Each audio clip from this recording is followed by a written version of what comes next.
Ready? Justin, middle of the field, 45, 50. Green grass in front of him, leaving Lions in his wake. I am Jeff Joniak. Blitz is on. Down he goes! Husker! What was it like playing for Coach Ditka?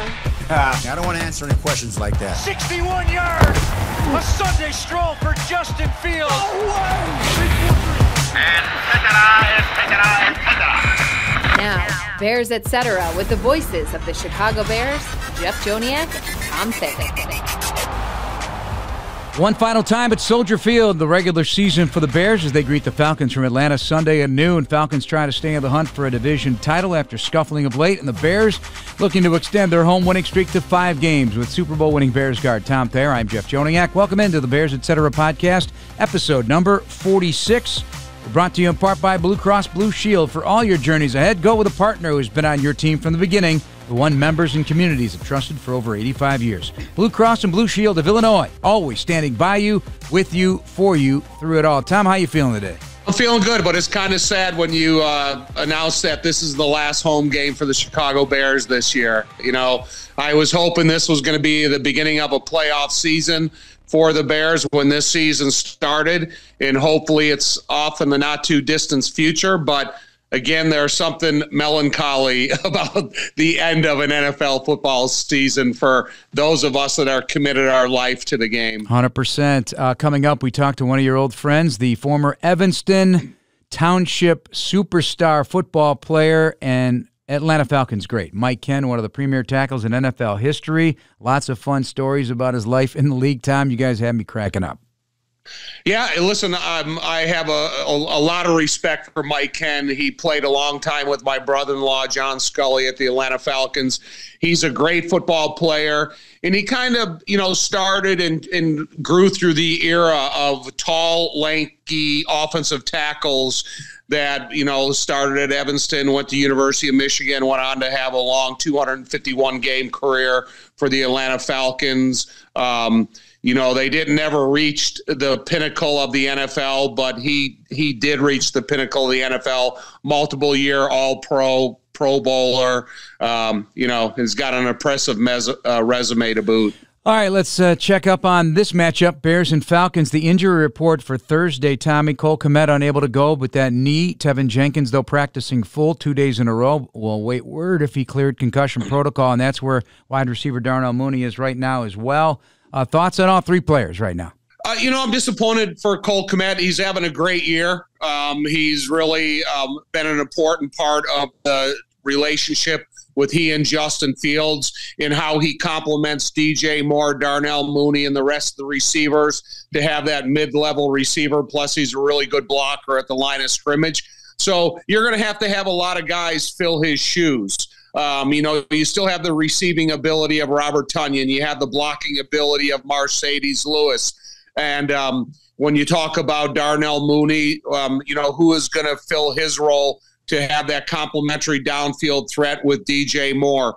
And it's interesting when you get to this portion of the season with those type of injuries. And I hope Tevin Jenkins is able to answer the bell because he's really got the development of a solid season going, and he's part of an offensive line that has paved the way for the running game this year, 142 yards a game.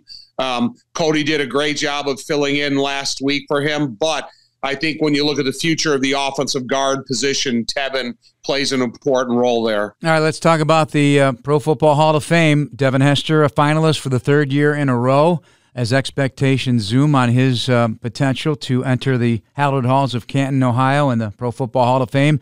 And Julius Pepper's on that list as well. Some others that had ties to the Bears, Jared Allen. And then Steve McMichael, our good friend and your former teammate, is one of the 3 senior finalists. Well, Ming deserves it on merit. He deserves it on accomplishment, longevity. Look at the numbers that he has behind his name. He deserves a Hall of Fame because of Steve McMichael. It's just unfortunate that nowadays when we talk about Steve McMichael, a lot of it has to do with his condition of ALS. Steve McMichael deserves the Pro Football Hall of Fame long before this. And, I hope the best for him. He's just an awesome influence on my life and my football life. and Devin Hester. The role of the punt returner and kick returner is skipping a beat right now, and there's nobody in the last 10 years that has had the influence in the return game of Devin Hester. So I think deservingly so. You know what they ought to do when they have the next competition committee meeting at the NFL owners meetings or wherever they have them at the NFL owners meetings in the spring? Just play all 20 of his touchdowns in the room on a big screen with myself and Wes Durham of the Atlanta Falcons, the only two guys that call those all 20. Well, I called 19 of them. He called the last one. And just soak it in and make sure that you don't ruin the return game in NFL history. Please. I mean, Tom, listen, please, I'm begging. Along with your voices, show the reaction of the stands. Because whether you're in Arizona or at the beginning of the Super Bowl, whether you're in Chicago, in all the different places that Devin was able to return it, you listen to the crowd and you watch the crowd. If that's not a reflection of how important those types of plays are in the history of the NFL, then you're not an excitable person, because it means a lot to the role of the excitement of the NFL. And we had a treat to see Cordell Patterson when he was here. Unfortunately, he's returned 3 of those 9 kickoff returns against the Bears, including one last year. His returns have not added up to much this year so far, but he's an ever-present danger. You can turn a game on the dime with these kick returners, and they were asking Richard Hightower up at Hallis Hall on Thursday, Tom, if CP is the closest to Devin Hester these days. And the answer is yes, because he can take any one of those kicks, and he'll take them 9.5 yards deep, and he'll take it. He'll take it out. Well, that's what it is, Jeff. It's desire to do it. Yeah. It's not, there is no, telling Cordero that you don't want him to return it, because he'll catch it 9 yards deep and he'll still take it out. And I think any great returner, from Gale Sayers all the way through these modern day era guys, and I'm going to leave it at Devin Hester and Cordero for that matter, that it's important to them. That's the way that they've made their mark. They've left their mark in the NFL. And that's why we're having a gosh dang conversation about the Hall of Fame in Devin Hester, because what he did in the return game got everybody to stay in their seats on third down, because they wanted to see what happened on fourth down with Devin on the field. All right, so the safety aspect of it. What's your thought on it? I mean, that's the genesis of this whole thing, right? Player safety. The safety issue is being made judgment by a bunch of guys that have never been on the field. I spent my whole life on kickoff return, in the era when you could have wedges, in the era when you could have kamikazes that ran down and gave themselves up. So I don't buy that. When you pick the sport of football, you have to take it with the realization there is an aspect of injury to the game. And I'm not saying it's going to happen. They're not, they didn't spend 50 years or 100 and something years carrying guys off on every punt and kickoff return. I don't buy that. It's just that, then go tell them to cover their knees. Because to me, it's more aggravating when they allow these guys to pull the pads up over their knees and they expose an injury that they were so worried about 25 years ago that they developed these cumbersome knee braces that most guys don't wear anymore. And now it's just another evolution of concern, and I see the Guardian helmet protection, because that is probably the most important thing that you can protect in this sport. However, to make the claims that they're, allowing you to fair catch, or they're limiting the returns and all that, is because of the injury aspect. I don't buy it. All right, we know we have great Bears fans, and the Bears have done something this week, Tommy. You can check it out on ChicagoBears.com. They spoke with fans on what makes you a Chicago Bear. And they connected with fans about pride and loyalty, their fandom, traditions. And in conclusion, I think we'd all agree they're undefeated, because we have the best fans in the NFL. So they engaged with over 1,000 fans all season long. They listened, heard them sing, enjoyed their passion, their diehard loyalty. And Chairman of the board, George McCaskey, Kevin Warren, team president, Devin Hester, Roberto Garza, our old friend, all were on this as well. So they learned about all sorts of things, communities, their superstitions, their favorite games, and they spoke about a lot of things. And one of them, which when the team is really playing well, they really, and I don't even know if it's permitted anymore, but they used to be at the hotel. We'd get off the bus, and they'd be lined up, hanging from the balcony of the hotel, cheering these guys on and it gives you shivers. I mean, it gives you goosebumps. So, that aspect of things has changed a little bit over the years, but it hasn't stopped them from buying tickets on the road. And they are showing up all over the place. You got to give them a thanks. It's the last regular season home game, so thank you, fans, right? I think one of the neatest reflections of the Bears fan and the surrounding communities is you see at how many guys move here to play for the Bears and then stay here after they get done playing for the Bears, because they are absorbed in their community and they start gaining a role of importance, whether it's our Jason McKee becoming the head coach of a local high school football team. And then he has Rashid Davis and Olin Kreutz, who moved here from Hawaii, for gosh dang. And they become an important part of their community. And to me, the greatest, they are the greatest fans. And I grew up a Bears fan, so I know what that role is from being born into it. And so, I couldn't agree more about the role and the importance of our fans at home or on the road. Yeah, some of these fan interviews, how they travel from Atlanta for every home game at Soldier Field every season, how they've worn the same jersey since the 80s every Sunday, how they were watching overseas or in different pockets of the U.S., and how much Latino Heritage Month game means so much to them in the city of Chicago. So check it out, chicagobears.com. All right, time for our interview with Mike Kenn. It's funny. It's a good one. It's long. I had to trim it down a little bit, Tommy.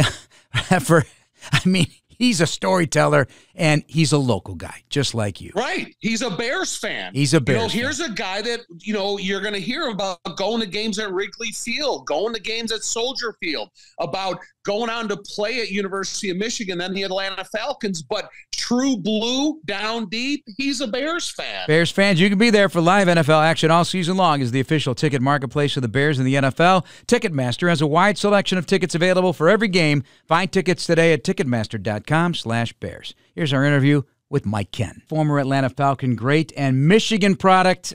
His name is Mike Kenn. You got to put on the YouTube highlights to see what this guy did at tackle in the National Football League his entire career with the Atlanta Falcons. We'll dip into the Falcons of today, but we want to go down memory lane as well. Mike, thanks for joining us, buddy. How you feeling? Glad to be here. Feel great. You know what? One of the critical mistakes a guy could make is because you are an Evanston Township high school graduate, you automatically put down, well, you had to go to Northwestern.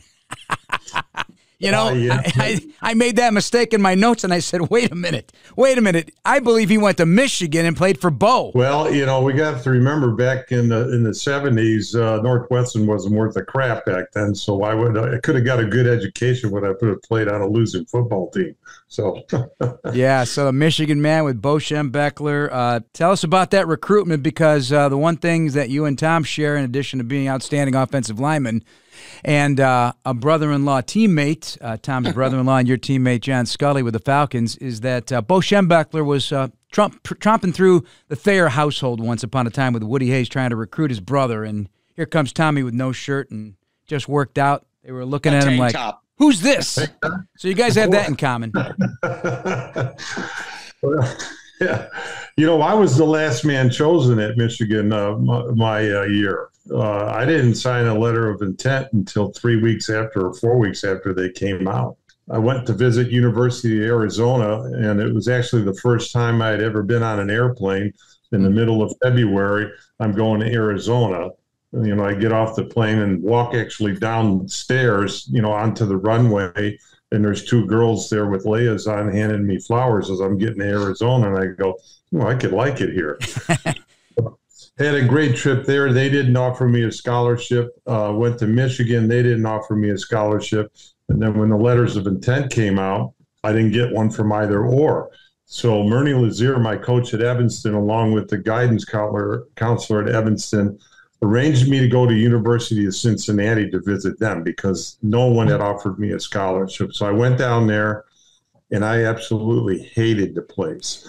And when I got home and I told my dad, was a blue-collar worker, and he couldn't afford to send me to college. I said, sorry, Dad. He said, but Cincinnati offered me a scholarship on the spot. And I said, listen, I got to go talk to my dad. I'll get back to you. I went home and told Dad, I says, I can't go there. I really hated the place. His son, don't worry about it. And I turned him down. So then I got a phone call from the coach who recruited me at Arizona.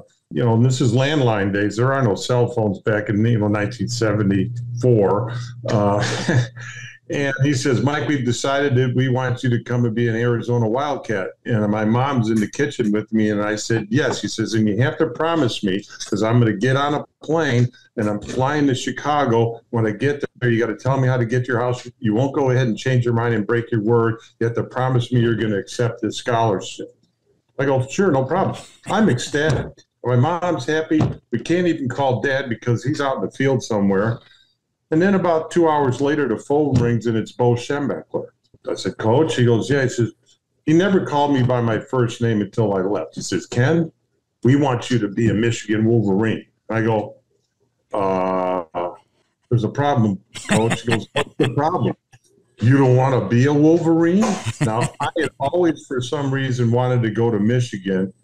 And here I am, and I hesitate. I go, yes, I do, Coach. And he says, great, this, that, and everything. And he hung up the phone, and I look at my mom, and I go, I just broke my word. Oh, no. Oh, no. Oh, no. Devastated. That's not how I was raised.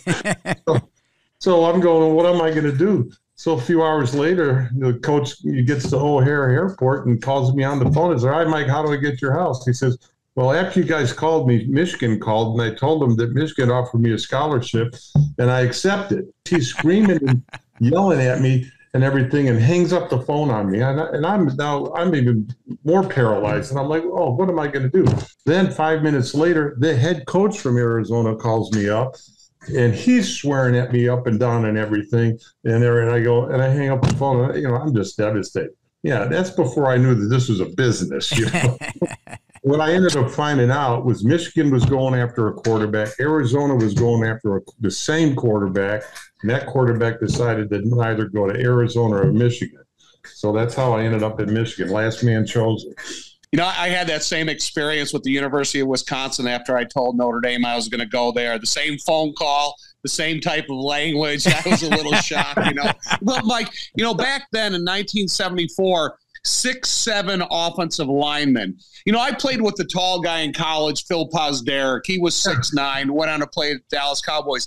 But were 6'7" offensive linemen back then, did they consider that an asset of length, or did they, kind of have a searching out if you're too tall or bendability, or what was it with 6'7" offensive linemen? You remember back in 74, and in fact, my first year in the NFL in 78 was the year before that allowed you to extend your arms. In the year that in 78, you could extend your arms. You have to keep your fist closed. Right. In 78, you could extend your arms. You could open your hand. Before that, you had to try to block like this. Huh. I don't know how the hell you did it. I never knew that. I was tall. When I was a senior in high school, I was 6'6". I grew another 1.5 inches in college. I was skinny. I was 195 pounds when I got recruited, but I could run 4.5. Wow. You should have played basketball. You could have been a receiver today. I didn't like basketball. There wasn't enough contact, So I was a football player and I was a lacrosse player. So when I got to Michigan, I actually dislocated my elbow my freshman year, and during training camp, I didn't play at all except for one game where they put every freshman in where we were beating somebody by 60 points or something in the last 3 minutes. And then I almost flunked out. So I was really depressed at that time. And I got 4 Ds and a C my freshman year semester. And then Bo pulls me into my exit interview at Christmas time. Says, Mike, I guess you're not going to be playing for the Wolverines next year.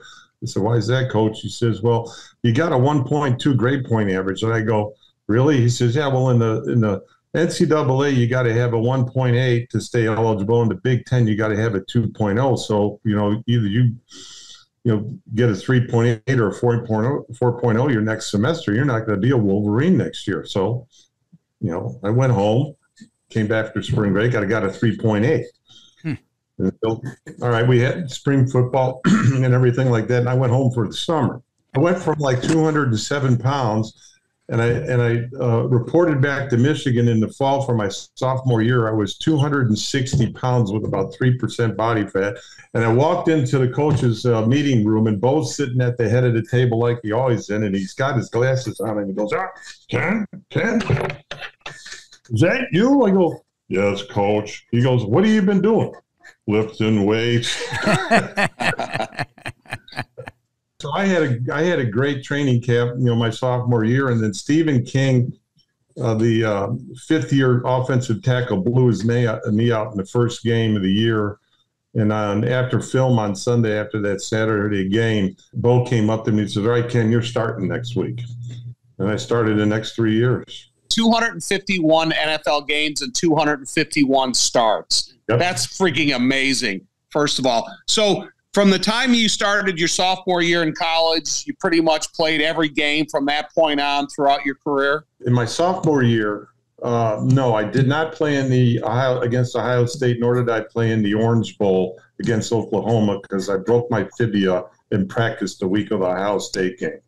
But after that, yeah, I played every game. And then I think I did 97 games in a row. And then in 85, I blew my knee out. In 85, I was guaranteed to get my 6th Pro Bowl in a row. And I blew my knee out in game 11, was done for the year. But after that, so I missed 4 games after that. The rest of my career, I only missed 3 more. Well, Jeff and I were doing a show yesterday, a TV show with Dan Hampton. And listen, I know Hamp for a long time. You know Hamp as well as we do, Mike. And I go, hey, Hamp, what did you think of Mike Kenn as a player? And he goes, hey, he's a hell of a player. He goes, I really speak out on behalf of him for the Hall of Fame committee. I was impressed by that because Hamp is that, he's a ultimate tough guy. He's a Hall of Famer, but just the respect that he has for you. And then when I look up the amount of games you played, the amount of starts and everything that you were through in Atlanta, that's a hell of an accomplished career that you ended up with. You played through 94. I never sat on the bench. I never did not start a game. And when you go ahead and take a look at, and I don't mean to brag or anything, is that if you take the kickers out of the equation, there's only 7 people that started more games than me in the NFL history. Only 7. Only one of them's an offensive lineman, and that's Bruce Matthews. But Bruce played guard center most of the time. I think he played left tackle 1 or 2 seasons just because of personnel. They didn't have anybody to play it.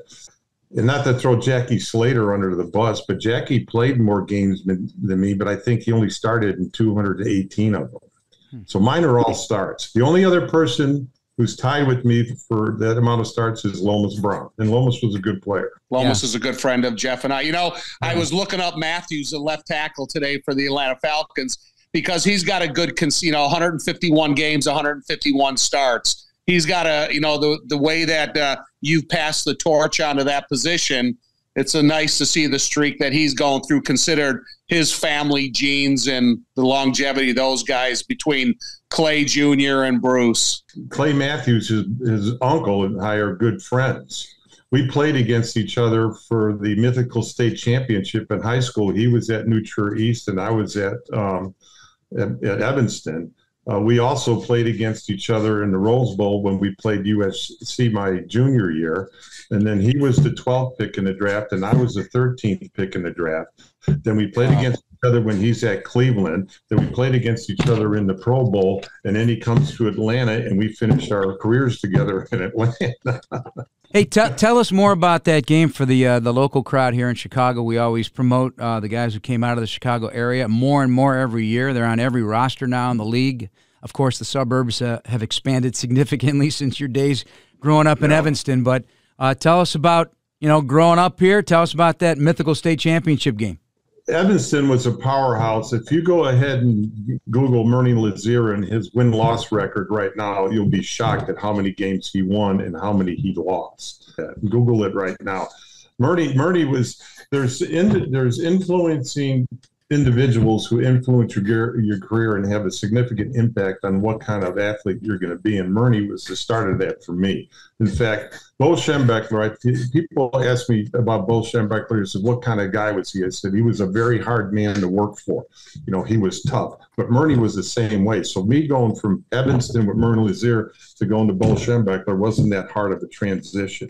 Evanston and New Trier, we were rivalries. You know, we were a public high school. We had 5,500 kids in our high school. My graduating class was 1,200. The New Trier East was over in Kenilworth to the east towards the lake. And that's where all the rich kids went. So when we played that game in my senior year, their coach, and I'll remember his name in a minute, we had a really, really fast team. We were fast. So he watered the field down. He watered the field down. In fact, when I walked out on the field as a captain for the coin toss, mud is coming over my shoes, my cleats on the field. So the entire game by both of us was played between the 40-yard lines. You could barely stand up. And so late in the game, New Trier got to the point where they could kick a field goal, and they made it. Okay, so we're battling back to maybe score a touchdown to win, and we finally get to a point where we can kick a field goal. And Jim Skinner kicks the field goals right down the middle, so we got a tie. But all of a sudden, there's a yellow flag thrown right underneath the goalposts. I go, what the hell is that? And so he said, the legal procedure. What's the illegal procedure? Nobody moved. He said the kicker didn't have his mouthpiece in. It was dangling from his face mask. So he marched his back 5 yards, went to kick it again, and it was short. So he lose the game 3-0. Now, wow.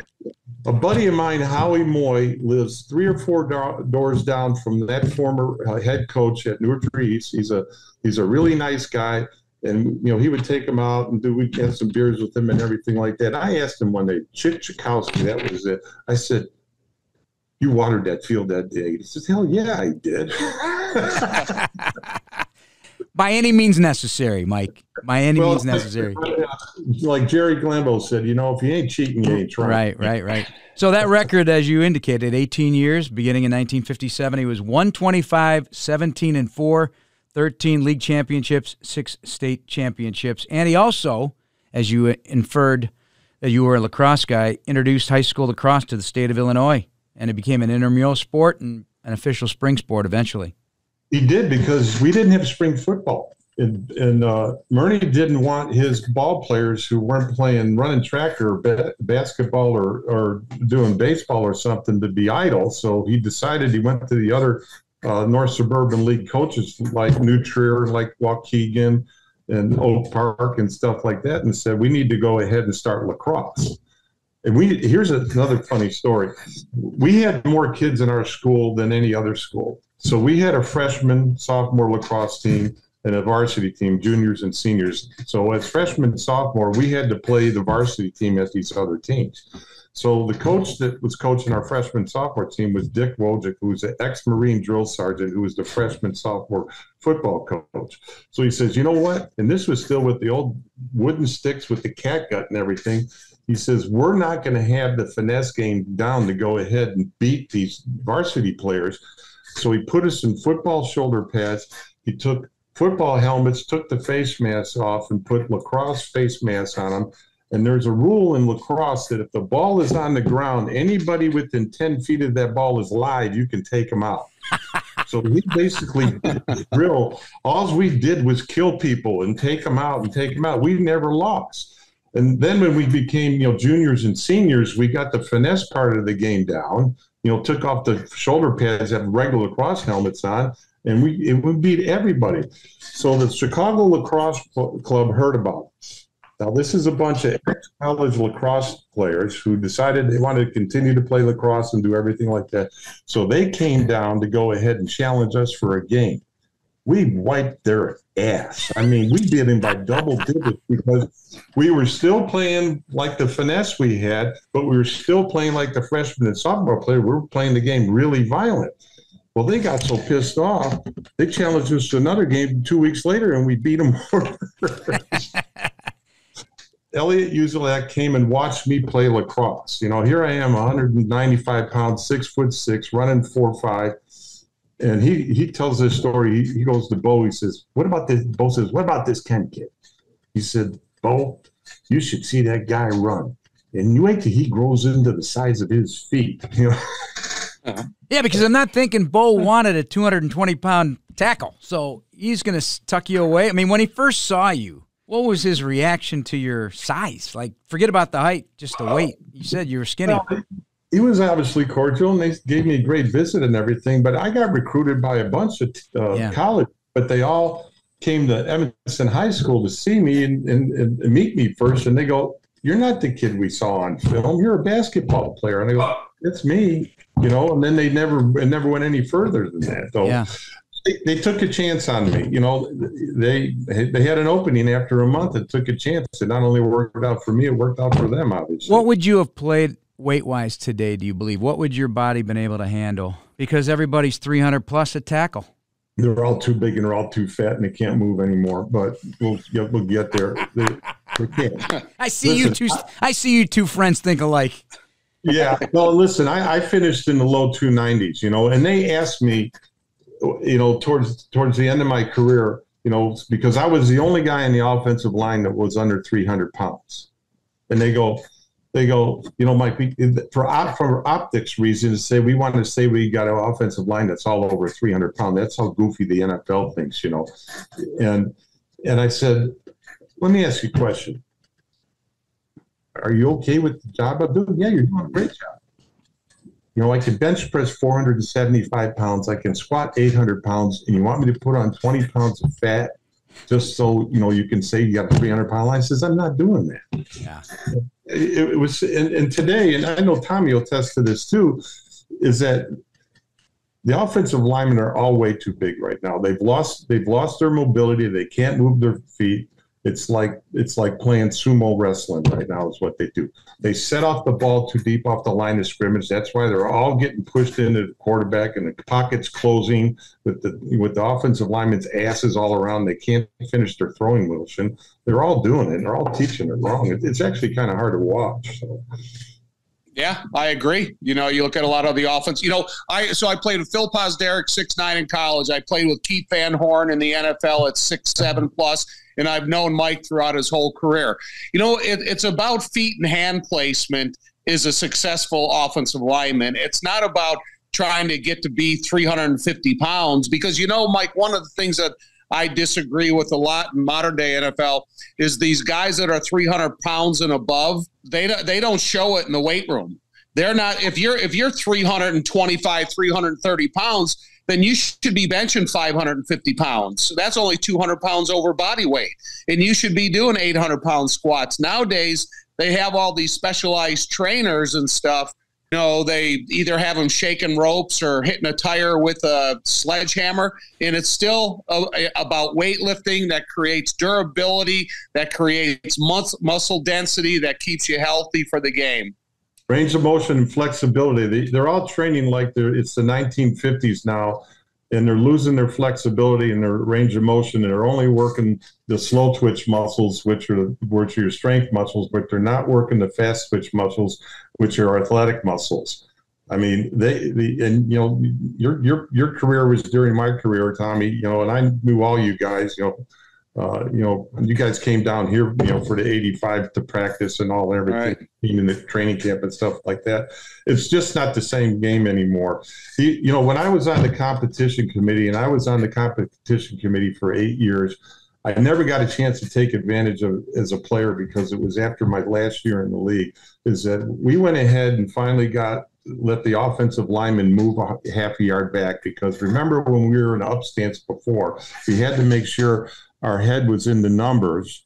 And it was kind of a funny story. And I said, they would call you outside if your head was in the numbers. And I was there, we're out in Maui, you know, on the beach and everything, right outside the townhomes that everybody's in. And I'm with Don Shula and I don't know who else and everything. I said, okay, here, I got my head in the center's numbers. Yeah, am I legal?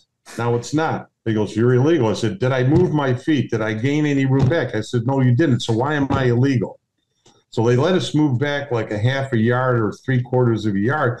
I called Anthony Munoz up. I said, Anthony, if we had this during our career, we'd never give up a sack. I was like, I got the angle, I got the space, the guy's not right on me anymore. And I said, but now, what I see happening with the tackles, they're all set and soft, they all catch and they grab, and they don't know how to use their hands at all. And I also see the guards are doing the same thing. The guards are not on the line of scrimmage on the ball, they're off the ball.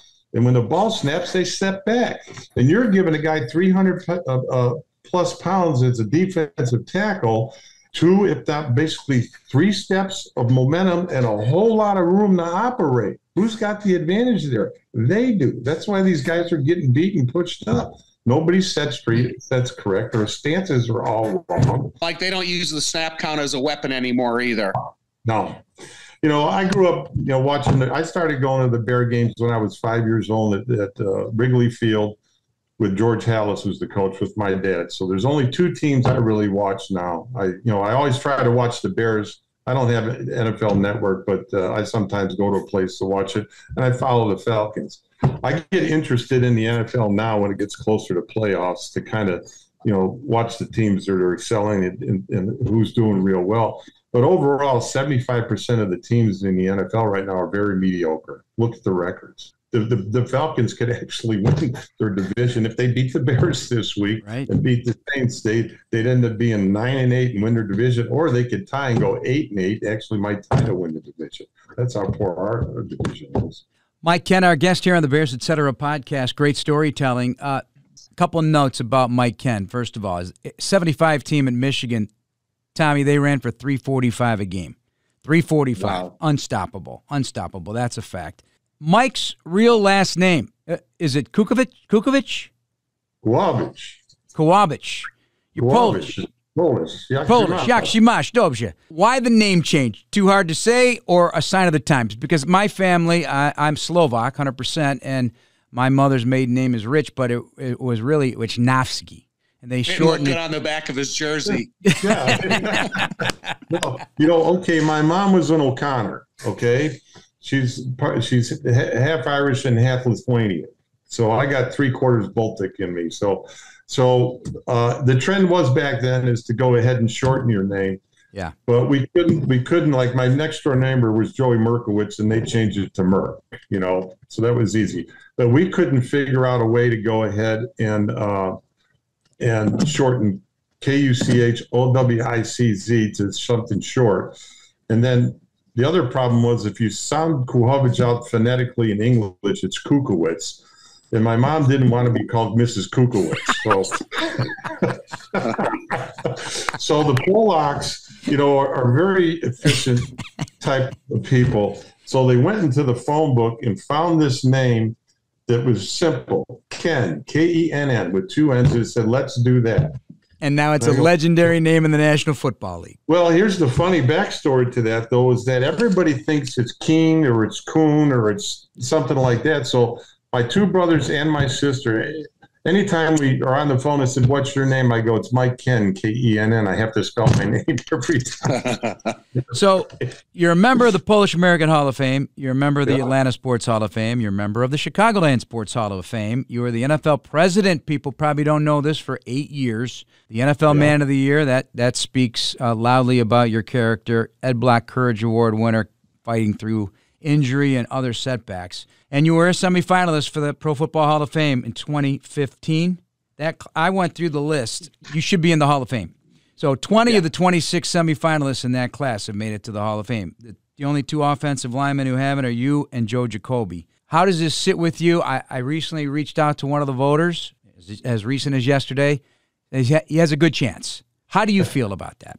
A couple of problems with the Hall of Fame is one, a lot of people don't know that the Pro Football Hall of Fame is not affiliated with the NFL. Correct. It's a separate. Right.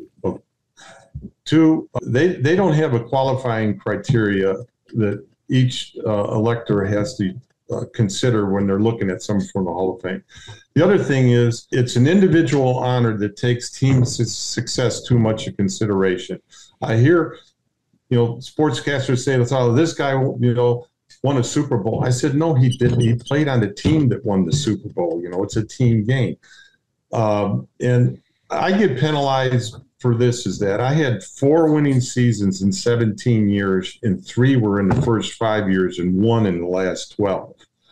Now, Tommy will attest to this because he didn't always play on a championship team either, is that it's much harder to do your job in a game when you have a poor cast of characters around you than it is if you've got a really great cast of characters that you I mean, how many games that I have to play in my career where the middle of the second quarter, we're already down by 3 or 4 touchdowns, and what are we doing the rest of the day? We're passing. What does that defensive end know we're doing? We're passing. The guessing game's over. So, he's laying his ear back. So it's much harder to do what I was doing than it was to go ahead and keep a defense off balance because you got a great offense that's running a variable offense. So, I'm on the senior committee now. The one good thing about the senior committee, it's either 6 or 8 guys. They don't have to take the full committee. Do I deserve it? Yeah. Do I think I'll get in it eventually? Yeah. I just don't know if I'm going to be alive when it happens. It's just the way it is.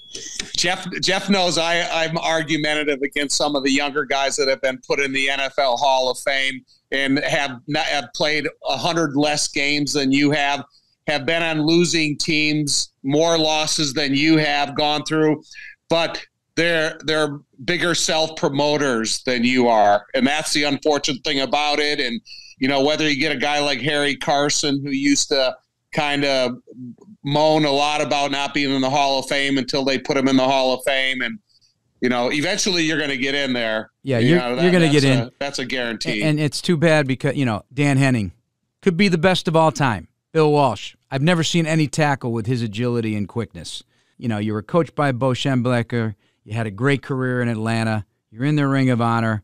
Franchise record starts and games played. Your numbers retired. You've had off-the-field success. You carried yourself with great decorum throughout your entire professional life. We're rooting for you for sure, certainly for a local presence from Evanston Township High School in this area. So, yeah, I hope you never give up the dream. And I'll give you another one is that my average sack per season in the NFL is 2.8 a year. And that's some guys' average per game. I'll give you one more. All right, 251 games. Out of the 251 games, in 128 of those games, I either played against a Hall of Famer, an All-Pro, a Pro Bowler. Other than short yardage, I never had the tight end next to me. Who was your biggest nemesis on the edge? I played against the best. Everybody brings up LT, and he deserves it. Everybody brings up, Richard Dent, Charles Haley. Harvey Martin or Too Tall Jones. I remember the game that John broke his leg. My brother-in-law, John Scully, broke his leg down in Dallas. It was just a brutal break. But that era, that time of playing against those guys when they had John Dutton and Randy White on the inside, that was no pleasure cruise either. No, it wasn't. I played against crazy Lyle Elzato too, and I played against them all. I mean, there's only one NFL Hall of Fame outside rush end, right end, or outside rush, outside linebacker that I haven't played against. I think nobody else has done that. The only one was the kid out of Miami, can't remember his name, and he was a first ballot inductee, and I thought he deserved to get in, but not as a first ballot inductee. So I'm the only player who played against them all, but yeah, even Anthony Munoz didn't do that. No, that's incredible. And 26-game streak of no penalties? Yeah, I got the nickname Mr. Clean. I got tired of answering the questions as the reporters come in and said, well, you didn't get called for a penalty again today. How do you do it? Well, I played a game within the rules, All right, last thing, and we'll let you go on. We appreciate all this time. Take us back to your childhood growing up a Bear fan and what those trips to Wrigley were like with your father, Leo, who was a 37-year field superintendent for Climate Temp Corp here in Chicago. Yep. And just any particular game memory, anything out of the ordinary that you might remember? I do. I remember watching the Bears play the San Francisco 49ers when Gale Sayers ran for 6 touchdowns, and George Halas took him out of the game because he was worried he was going to get hurt, because I would guarantee he probably would have got a 7th and broke the record. And it was a muddy field. I remember that. We used to sit in the temporary stands of scaffolding in the 2x12. Wow. I just remember that name. But yeah, my dad started taking me when I was 5. We used to go to the L on Howard Street and go down there because, the L stops right at Wrigley Field. And then when they moved to Soldier Field, then we would take the bus down to Howard Street, and then we would drive to Howard Street, get on the bus, and go down to Soldier Field. And then when I was done going to the games, and when I went to college, and my younger brother Tom used to go. Yeah, I had great memories going to games. And the Bears, they were always competitive. But you talk about the old school Bears, it was Buckets and, Bradovich, and, Bobby Douglas, Rudy Bukic, all these old, Big Doug Buffone, and everything, Dick, it was the tight end, it was, the monsters of the Midway. And, it was a great memory. Oh, I'll tell you a funny story. So the Bears were playing a game a preseason game, an exhibition game, they called it back then, at Northwestern Stadium. So me and my buddies all went down to go ahead and watch the game. And after the game, all those young 13, 14, or 15-year-olds, ran on the field. And some young kid decided that they were going to go ahead and try and grab Dick Butkus's chin strap while he's walking off the field with his helmet. And Dick saw him coming and just leveled him. And I went, it was beautiful. Oh, my gosh. One of your great teammates, just a guy I admired to the ends of the earth, is Jeff Van Note, played 19 years as a center in the NFL. So he came to the playoff game in 1985 at Soldier Field. He came down. He came down to breakfast, ate the breakfast with us and everything. And during the game, he went to the bathroom and got pickpocketed. Yeah, he did. Yeah, you guys gave Noter and I sideline passes. Yeah. Yeah. In fact, I was on crutches on the sidelines during that game, freezing my hands off. It was cold. So funny, though. Any designs on being NFL commissioner after your career? You mean NFLPA executive director? I did have, when Gene died suddenly, and they did a search for it. I was one of the top three that was considered for it, and then I didn't make the top 2. In fact, your teammate Trace Armstrong ended up being in the top 2. He should have got it, and he didn't. No, people always ask me, why I didn't go into coaching. I had 2 girls. One was born in 85. The other one was born in 90. So my career ends at 94. If you're going to go down the coaching path route, you got to keep your bags packed. And so you're someplace 3 years, maybe 5 years, and you're going someplace else. And I'm taking my young girls, out of school, taking them another environment, doing it over and over and over again. So I just never wanted to do that. I did and still do. If I had the opportunity, I would like to teach the game, but I don't want to do everything else. Because another thing is, especially in NFL and even college too, recruiting and everything like that, you never see your family. Right. You just back when Tommy and I were playing in the off season, we had a 3-day mini camp, and that was it. The rest of the time was ours. Right. And the coaches had time off then too. But now, with the OTAs, they're never not working. And it's crazy.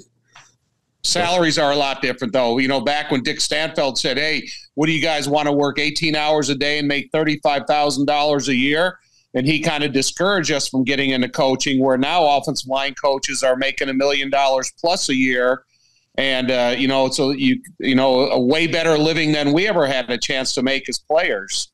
Yeah, I mean, in 1978, I tell people, what the average gross revenue was of an NFL franchise in 78? $9 million. Wow. So in your lifetime, it's just mushroomed. The league minimum was $14,500, and guys were making. Wow. Hard to believe. Well, hey, we thank guys like you and Tommy for helping build the game. Big Mike, we'll let you go. Appreciate all this time. That was awesome. Thank you. Enjoyed it. Oh my God, my ribs were hurting, man. There's a lot that I had to put on the cutting room floor talking about the details of offensive line play and how you guys both feel about it. just for time constraints, could not put that all in there. However, you guys do think alike, and you know, I believe in what you say because it's been proven in your case for a decade of play. Your coach Dick Stanfel, his coach, you know, it was somebody he thought so highly of. Jim Hannafin was one of them, and then his 17-year career. You guys have a lot to offer to the game. You still do, and I really respect that. I got to say that from the bottom of my heart. You know, you guys have a lot to offer. But, you know, I met Mike when I was a sophomore in college when my brother-in-law was drafted by the Atlanta Falcons. And so I used to go and spend training camps down there, and I used to stand there in the heat of Swanee, Georgia, going, oh, my God, I cannot believe these guys live and practice through this twice a day, every day, full pads, live practices. And it kind of left this mark on me going, am I capable of this? Am I going to be able to do this? Because that's all I wanted to do in my life was play in the NFL. But it was a real eye-opener to go down there and meet some of the characters that I met with the Atlanta Falcons before I started playing professional football. And they left a huge influence on my life, and I respect the heck out of a lot of guys that I met on that football team. And I think for everybody to get a chance to get a little bit of exposure to Evanston's own Mike Kenn, that, you know, played for the Atlanta Falcons, but we said grew up a Bears fan, I think it was a real treat. Could you have played for the Atlanta Falcons back then in that heat, in that training camp? I mean, it was tough enough in Platteville, but could you have done it? You did it in Arizona, didn't you, in the USFL? Yeah, in Arizona, we didn't practice until the nighttime because of the heat. Well, just knowing how you are, could you have done it? I honestly don't know, and I'm telling you, you know, the heat and the humidity that was combined, and it was kind of like a field at the little bottom of a gully. And so the heat kind of stayed in there. And then the people lined up on the hillside around training camp. And like I said, I just sat there and I just watched these guys go through their paces of these exhaustive practices and just lose, you know, 15, 25 pounds per practice twice a day, and then get it back into their system in between practices, and then go to the 3-hour meetings at night. But it's something I lived through, and I did have hot weeks maybe at a time up in Platteville, Wisconsin, but I never went through a time of the months of practices that I was exposed to in Swanee, Georgia. You know, you mentioned as a sophomore, and you go down there and you see what it's really like, and you're thinking, "Gosh, I don't know if I could do this." How many players do you honestly think, when they start coming over to a building in one of these 32 NFL cities, I don't care how great they were in college, do they all have in the back of their mind in those first days, maybe of the off-season program, or seeing these grown men throwing bodies around at practice and start a training camp, they have that doubt, like, I don't know. I bet there's more than we want to know, you know? Hey, I've seen guys leave in the middle of the night because they knew they didn't have the willpower to do it. They knew that they were so far behind the lead guy of their position that they had no chance of making it. And there was an unlimited amount of bodies that you could bring the training camp back then. So it wasn't the 90 guys that you memorized their names during the course of the first couple of weeks of training camp. It was 140 guys. There were sometimes Dallas and Washington would bring in 180 guys. Now you're talking about a tight end position, for example. Instead of being 6 deep, it was 11 deep. And there was 4 complete offensive lines. So yeah, it was a totally different product that you were competing against back then. Vizzy Hard Seltzer, the official hard seltzer of the Chicago Bears. Jeff and Tom of the Bears, Etc. podcast. All right, no team in the NFL runs it more on first down than the Atlanta Falcons. They let you know right out of the gate, Tommy, that they plan on playing mashing football up front 60% of the time under Arthur Smith, their head coach and play caller. Right. You know, identity. And we are talking that about, you know, the identity around the NFL.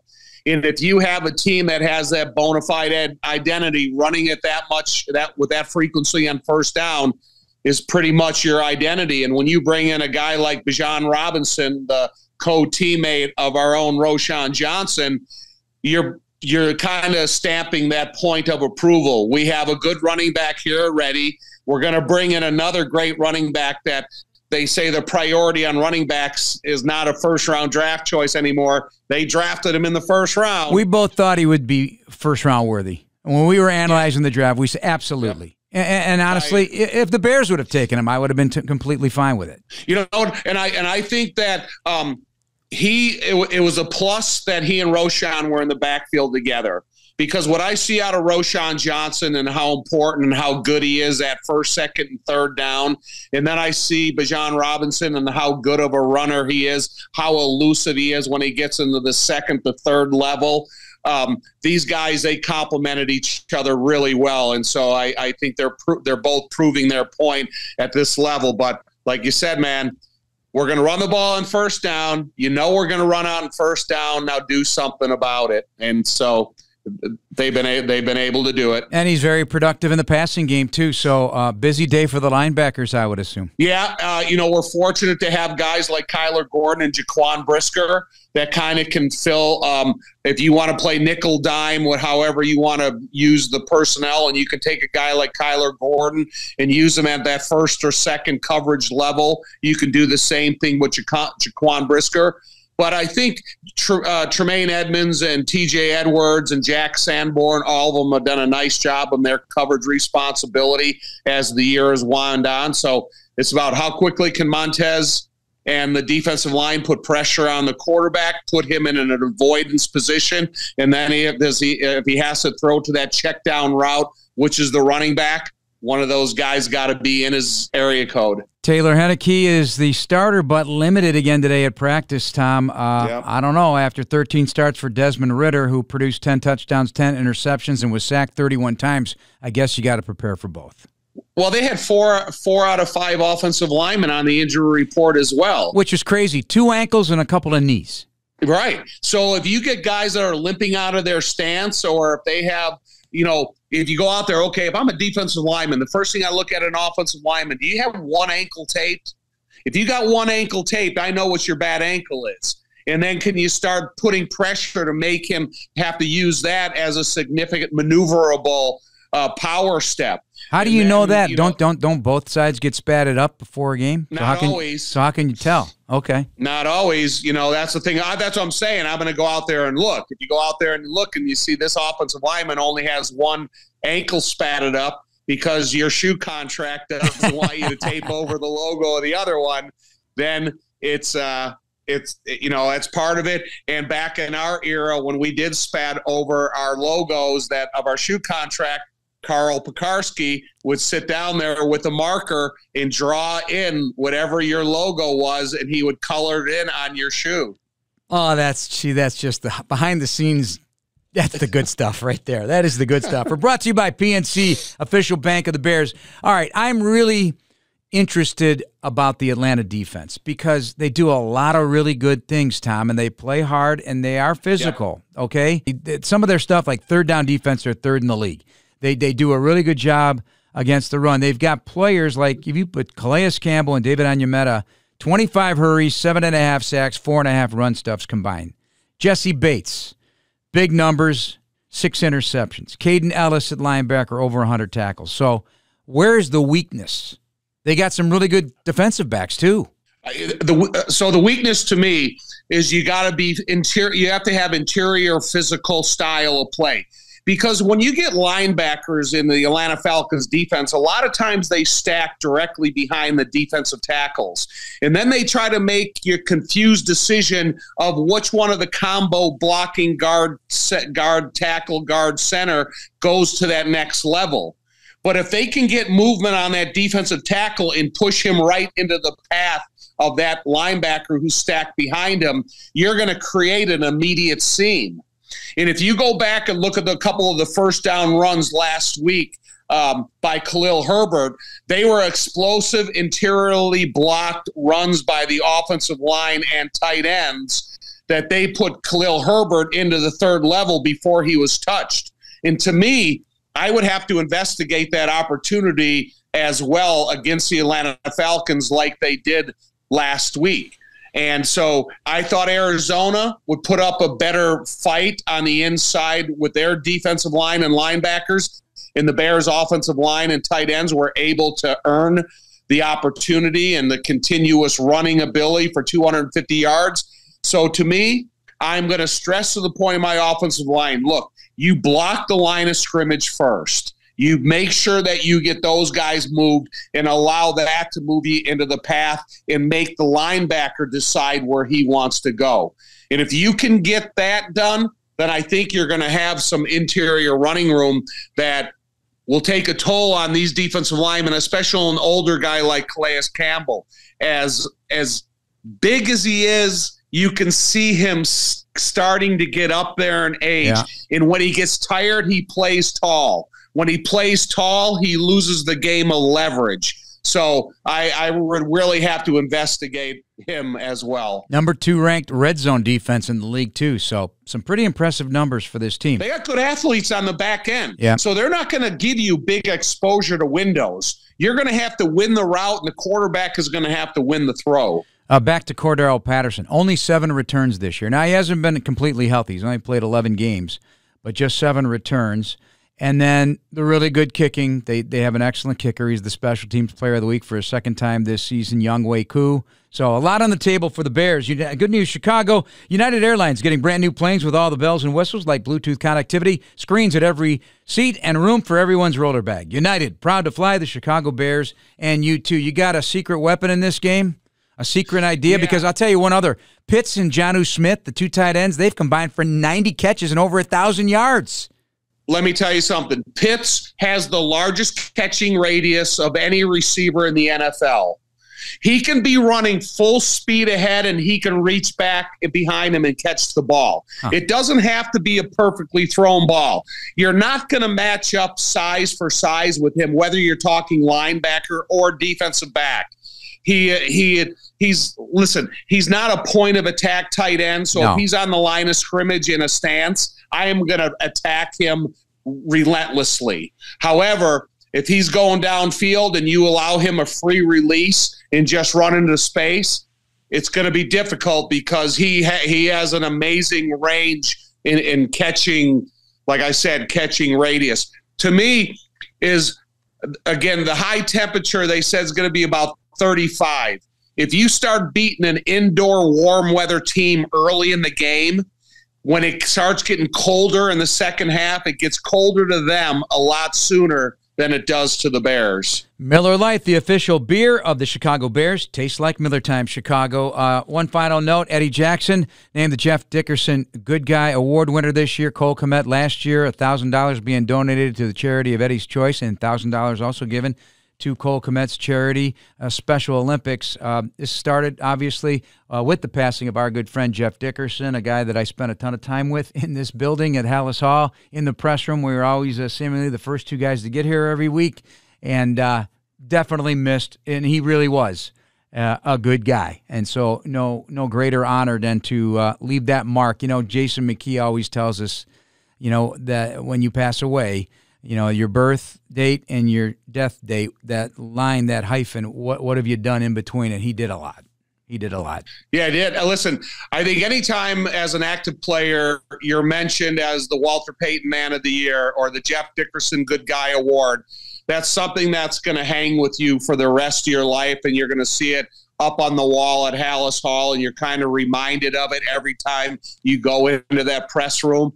And so whatever award accomplishment that you get for your charitable works or your image, listen, that's all you can really leave behind after your career's over. And also we should mention Vaughn McClure, who used to work here in the city for the Chicago Tribune, also a part of that foundation. Vaughn and Jeff Dickerson, close friends as well, and they both obviously taken too soon here from us. And Vaughn went down to Atlanta, didn't he? Yes. Yeah.